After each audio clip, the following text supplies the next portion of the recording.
we have Andy Ton from Win Analog, who has produced a very, very unusual set of power amplifiers and preamplifiers, because the power amplifiers use radio tubes. So, Andy, tell me, why did you choose a radio tube instead of a standard audio tube in your power amplifier?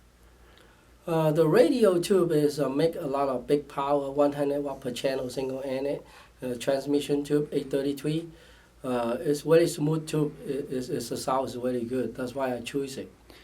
So a radio tube is capable of putting out much more power than a standard audio tube? Exactly. So this radio tube, is it a triode? It's a single piece. Single piece. What is the maximum plate dissipation? It's about 4,000 volts as a maximum plate. And you have it biased to 100 watts Class A? Auto bias. Auto bias. And how many gain stages are in the amplifier? Are you meaning the output gain or input gain?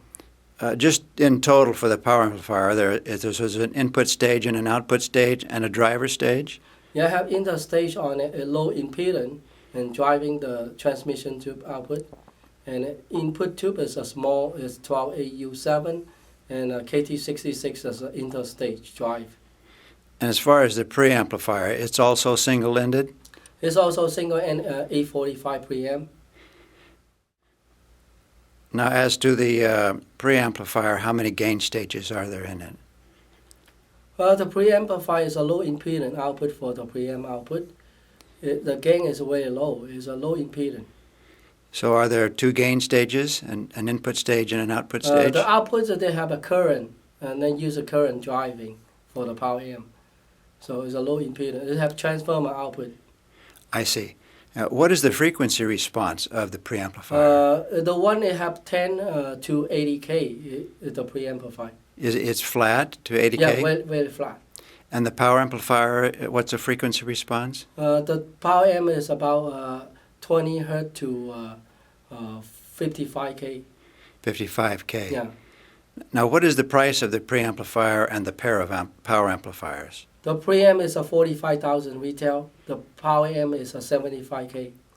Now, you built these yourselves by hand, right? Yes, exactly. And the reason that you chose the radio tube is a sound warm. It sound good. And you're able to use just one tube, right? Yeah, single-ended. So for a standard audio amplifier that wanted to have 100 watts RMS in Class A output, it would take more than one tube.